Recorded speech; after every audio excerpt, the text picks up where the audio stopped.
Welcome to the deep dive. Today, we're diving into a really chilling true story, one that actually spawned one of the most iconic horror films ever. You've almost certainly heard of the Texas Chainsaw Massacre, right? Classic. Exactly. But what about the actual events? The raw stuff that inspired that terrifying premise? Yeah, the story behind the story. That's what we're getting into. We're looking at the source material, excerpts from the Texas Chainsaw Massacre, the true story.mp3. Try and unpack the real facts here. So our mission for you today is really to pull out the most compelling bits of information from these old police files, decades old. And there's even classified police footage involved. Right, which helps understand the real horror behind the whole legend. Because this isn't just a movie plot, it's based on a genuine tragedy. It happened to 5 young people. Yeah, it turned just a regular summer afternoon into, well, an absolute nightmare. And the sources we have, they really hammer home just how disturbing and, frankly, how insane the whole experience must have been for them. Well, what's really striking is the amount of evidence they found, especially when you contrast that with how long everything stayed quiet. For, 30 years, these case files just sat there. Wow, 30 years.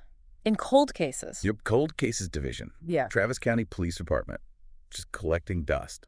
And yet, back at the scene, the Hood residence, over 300 pieces of evidence were collected. 300. Okay, let's really dig into that. With all that evidence, what really jumps out? What's the most significant piece? Well, honestly, none of it hits quite as hard as the classified police footage, the walkthrough they did of the crime scene. Ah, the footage. Right. It gives you this incredibly direct window, almost uncomfortably direct, into the chaos and the horror of that day.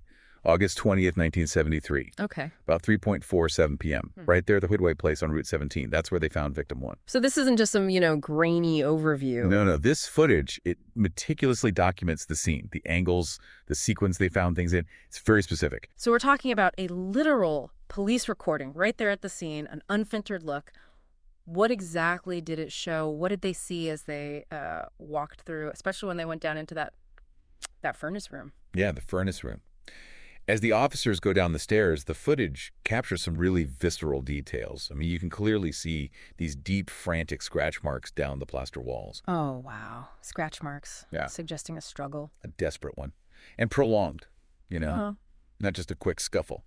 And then it gets even more disturbing. They'll find a clump of human hair. Okay. And an actual fingernail embedded in the wall.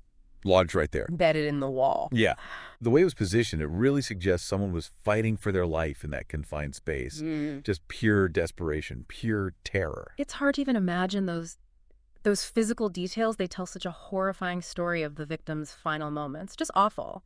But the horror, it didn't just stop with the initial victims, did it? The sources mentioned that even securing the scene itself, that turned out to be incredibly dangerous. It did, yeah. That's something people often forget, the danger to the first responders in situations like this. And tragically, 2 investigating officers were actually fatally wounded that day, just trying to process the scene. 2 officers killed at the scene. Yes, which just underscores the unprecedented level of violence they walked into. And because of that immediate, overwhelming threat, the scene, well, it wasn't properly secured initially by Travis County Police. They were under attack themselves. That's a critical point. The scene itself was active, hostile. So with these discoveries piling up, the victims, the danger, the focus must have shifted to who is responsible, who is behind this. Exactly. And the files, they point to one individual, Thomas Hewitt. Thomas Hewitt. Now, the film obviously called him Leatherface, made him this sort of monstrous figure. But the police records, they consistently use his real name. Right. And the sources we look at, they give this chilling glimpse of the actual person. The findings connecting him to the scene, to the victims, it's all there in the investigation files. What a truly harrowing journey we've taken through that Hood residence today. Just thinking about it, there's scratch marks on the walls. Yeah. The fingernail, the hair in the furnace room. It's so clear that place was just filled with unspeakable terror. And it brings up a really important question for you listening right now.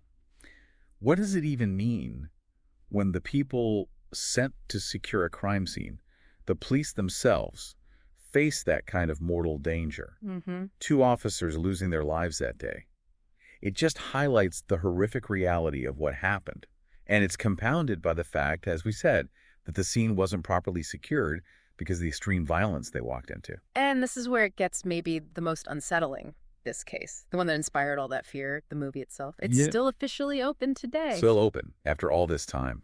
Which, if you connect the dots, it's this stark reminder, isn't it? That real horror doesn't always wrap up neatly like in the movies. No neat ending here. Which means Thomas Hewitt. The man the world knows as Leatherface.